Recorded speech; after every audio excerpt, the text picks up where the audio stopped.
secara kebangsaan beberapa pimpinan mereka memerintahkan untuk menjaga kesehatan, menjaga kesehatan. Namun dari sisi lain mereka menitipkan diri kepada pemerintah dan mereka minta juga diberikan keistimewaan, maaf, diberikan atau perhatian ya, salah satunya terkait persediaan obat bisa ulang untuk diletakkan atau disimpan di sekitaran wilayah mereka karena mereka masih belum ada,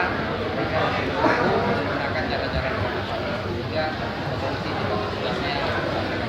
tadi sudah ditelepon bahwa kita akan siap kita akan beres